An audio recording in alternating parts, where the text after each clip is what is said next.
Good morning to all of you. और आज हम लोगों को 12th क्लास का जो टॉपिक पढ़ना है ऑप्टिक्स में, वो है परिमित आकार की वस्तु के लिए लेंस के लिए सूत्र।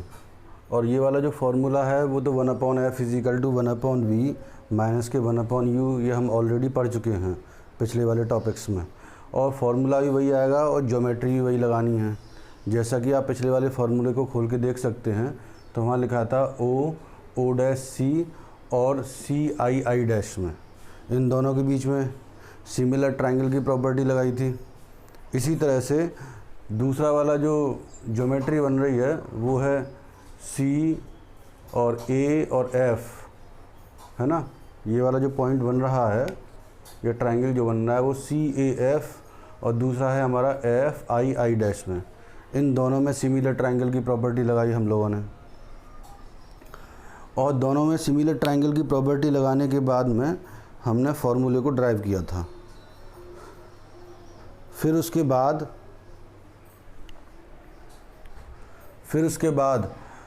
जो रिलेशन निकल के आया 1/f = 1/v माइनस के 1/u। यहाँ पर थोड़ा देखने वाली बात यह है कि यहाँ पर फोकल लेंथ जो है, क्योंकि ऑप्टिकल सेंटर से और फोकस तक के बीच का जो डिस्टेंस है वो लाइट रे की डायरेक्शन के अपोजिट नापा जा रहा है, इसीलिए फोकल लेंथ नेगेटिव में आएगी। इसी तरह से ऑप्टिकल सेंटर से इमेज तक के बीच का जो डिस्टेंस है वो भी नेगेटिव में आएगा, और ऑप्टिकल सेंटर से ऑब्जेक्ट तक के बीच का जो डिस्टेंस है वो भी नेगेटिव में आएगा। तो ये तीनों ही चीज़ नेगेटिव में आएंगी। बस ये यहाँ पर बात ध्यान देने योग्य है, और नहीं तो पिछला वाला जो डेरिवेशन है उसको डिक्टो ही उतार लेना है ना। अब देखते हैं नेक्स्ट टॉपिक, परस्पर सटाकर रखे गए लेंसों के लिए सूत्र, यानी ये कॉम्बिनेशन ऑफ टू लेंसेज के लिए फार्मूला पढ़ना है। कि सपोज दैट ये हमारे पास L1 और L2 दो लेंस हैं जिनकी फोकस दूरियां जो हैं F1 और F2 हैं, है ना। ये दोनों एक दूसरे के पास सटा कर रखे गए हैं, बिल्कुल चिपका कर रखे गए हैं, और इनके जो ऑप्टिकल सेंटर हैं वो एक ही लाइन में दिखाई दे रहे हैं। एक का C1 कह सकते हैं, एक का C2 कह सकते हैं। क्योंकि लेंस जो हैं बहुत पास पास में रखे गए हैं, इसीलिए जो दूरियां या डिस्टेंस नापोगे वो C1 और C2 से अलग अलग ना नाप कर एक कॉमन डिस्टेंस नाप सकते हो इनके जॉइनिंग पॉइंट से। यहाँ से डिस्टेंस मेज़र की जाएगी। ये ऑब्जेक्ट है, ऑब्जेक्ट से आने वाली जो लाइट रे है OA1 आपको दिखाई दे रही है। रिफ्रैक्शन के बाद पहले लेंस से इसका जो पाथ है वो क्या हो जाता है, मान लीजिए A1 और यहाँ तक A2।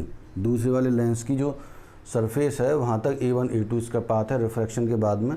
पर जब A1 A2 को जब आप आगे की तरफ बढ़ाएंगे तो वो I' पर काटेगी। तो पहले लेंस के लिए आप कहेंगे O ऑब्जेक्ट है और I' उसकी इमेज है। ये कॉम्बिनेशन ऑफ टू लेंसेज के लिए फार्मूला पढ़ रहे हैं हम, और कॉम्बिनेशन में जब फार्मूला पढ़ा जाता है तो हम दोनों लेंसों के लिए अलग अलग फार्मूले को पढ़ते हैं। दोनों लेंसों के लिए अलग अलग फार्मूले को क्या करते हैं, पढ़ते हैं हम लोग।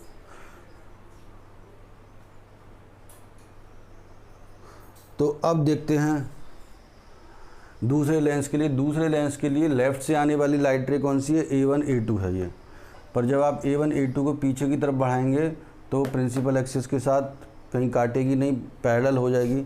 इस वजह से A1 A2 को जब आपने आगे की तरफ बढ़ाया तो I' पर काटी थी, वो पिछले वाले पोर्शन में हम लोगों ने पढ़ा था।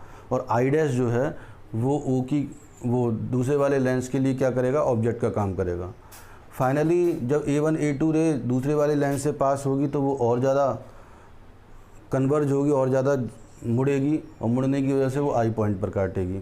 तो दूसरे वाले लेंस के लिए I' ऑब्जेक्ट होगा और I क्या होगी, उसकी इमेज होगी।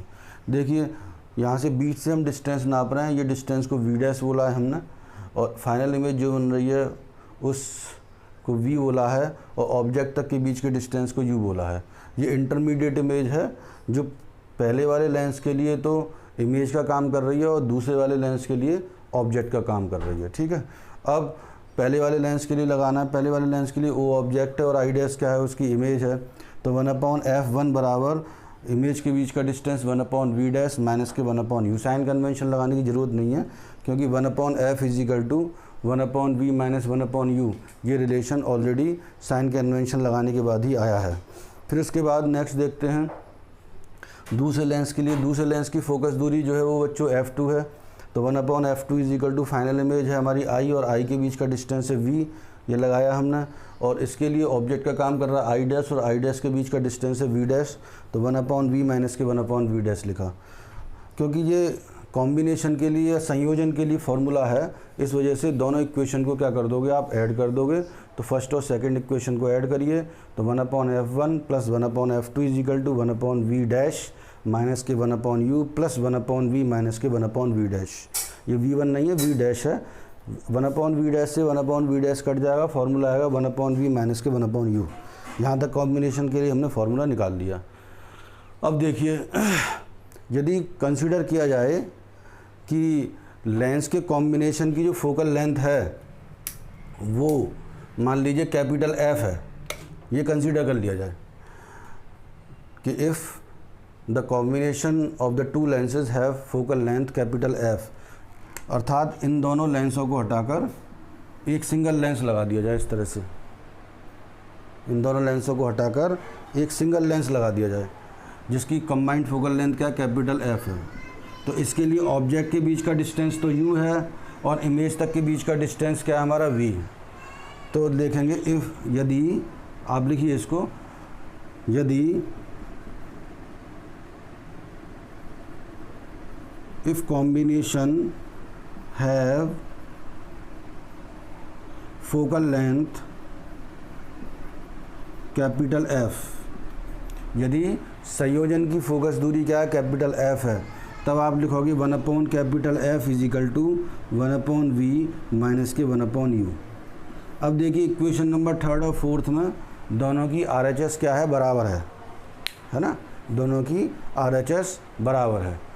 अब दोनों की RHS बराबर है तो इस वजह से कंपैरिजन करेंगे तो दोनों की LHS को भी इक्वल रखा जा सकता है। इस वजह से दोनों की LHS को जब आप इक्वल रखेंगे तो लिखा जाएगा 1/F is equal to 1/f1 plus 1/f2। ये फार्मूला आ गया आपका।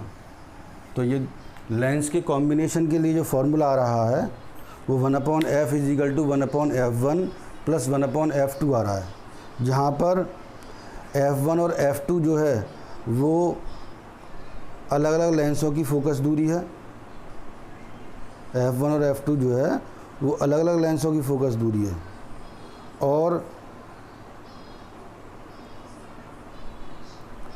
कैपिटल F जो है वो दोनों के कॉम्बिनेशन की वजह से जो लेंस बना है उसकी फोकस दूरी है।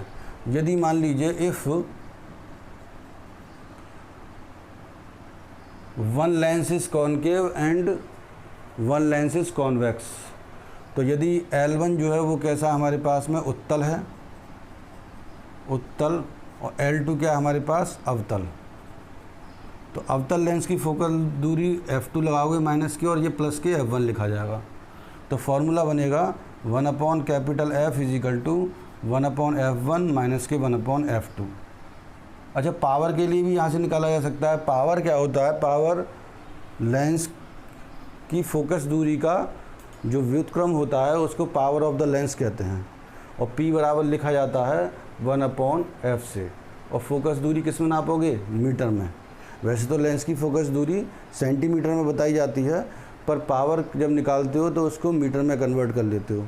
तो जैसे एग्जांपल बनाया जाए कि यदि कोई लेंस है जिसकी फोकस दूरी जो है वो 25 सेंटीमीटर है, f बराबर 25 सेंटीमीटर है, और आपसे कहा जाए कि उसकी पावर बताइए कितनी होगी, तो पावर निकालने के लिए आप क्या करोगे, p बराबर 1/f, f को किस में लोगे, मीटर में, और ये 25 सेंटीमीटर, और सेंटीमीटर को मीटर में कन्वर्ट करोगे तो 100 का भाग लगाओगे, तो ये आएगा 100/25, यानी कितना आ जाएगा, 4 डायोप्टर।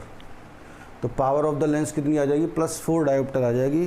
कॉन्वेक्स लेंस के लिए प्लस में आती है वैल्यू, और कॉनकेव लेंस के लिए वैल्यू जो है वो नेगेटिव में आती है। बात क्लियर हो गई। अब देखें यहाँ से सॉल्यूशन करके, तो 1/F is equal to f2 minus के f1 over f1 into f2। ये कॉम्बिनेशन के लिए फॉर्मूला आ गया।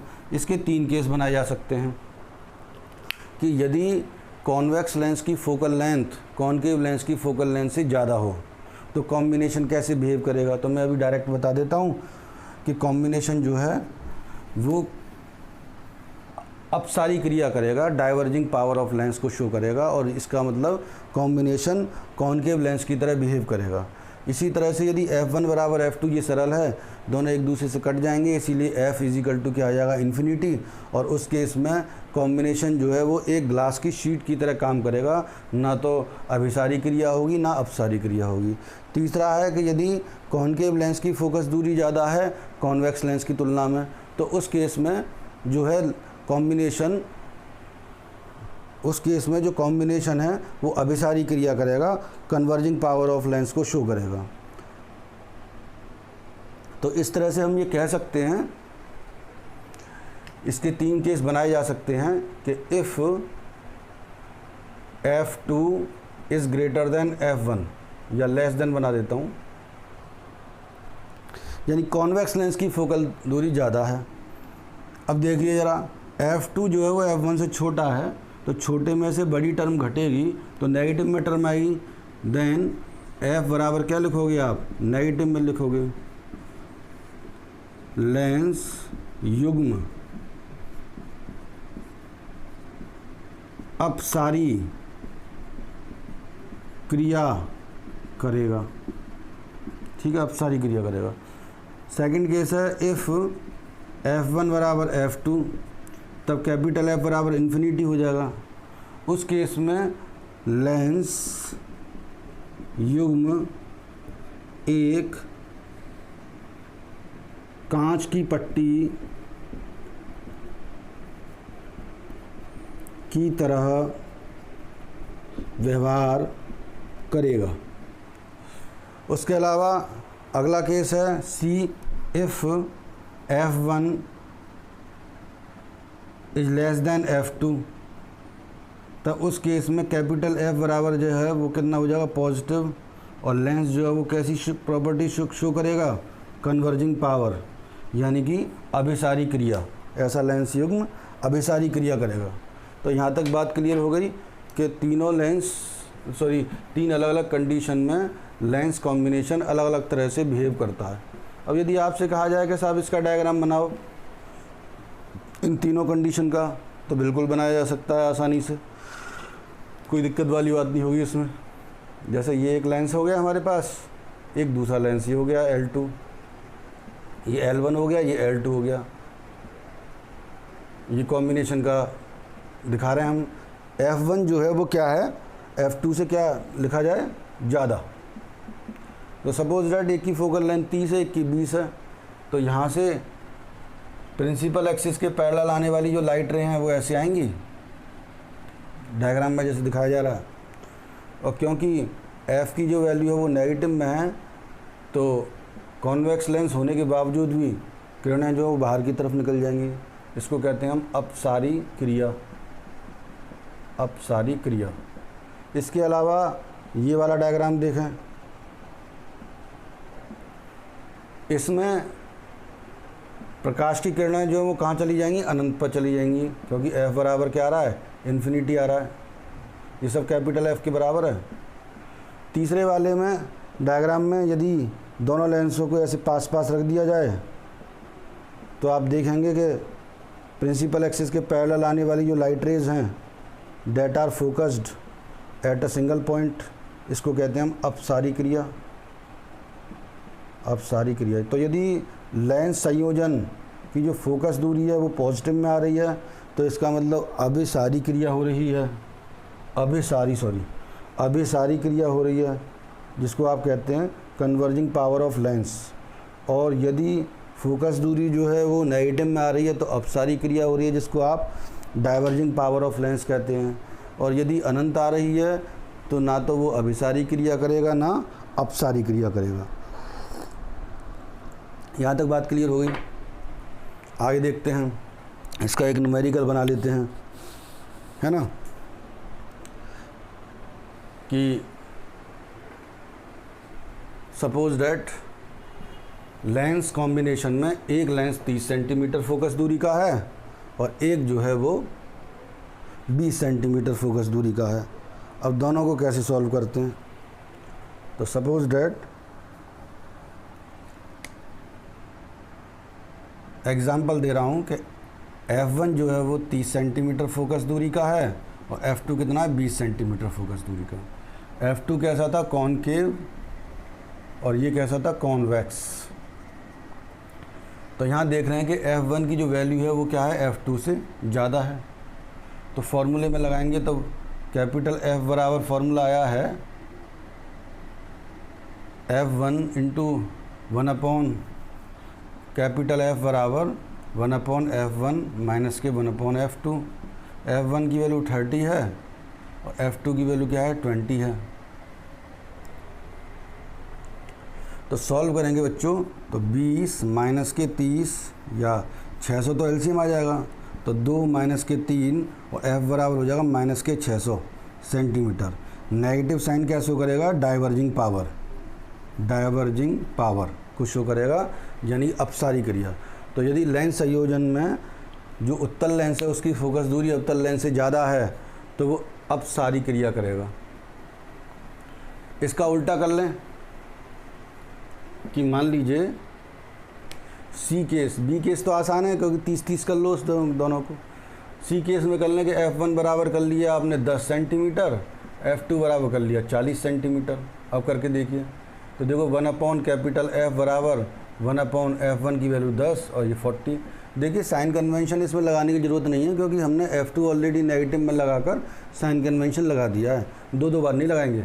अब इसकी एलसीएम आ जाएगा 40, तो ये हो जाएगा 4 प्लस का और ये हो जाएगा 1। तो F बराबर हो जाएगा 40/3, क्योंकि ये पॉजिटिव में आ रहा है इसीलिए ये कैसी पावर हो जाएगी, converging power of the lens, जिसको क्या कहते हैं आप, अभिसारी क्रिया कहते हैं। बात क्लियर हो गई। तो इस तरह से हम लेंस संयोजन के लिए फॉर्मूले को पढ़ सकते हैं और उससे अलग अलग तरह के क्वेश्चन सॉल्व कर सकते हैं।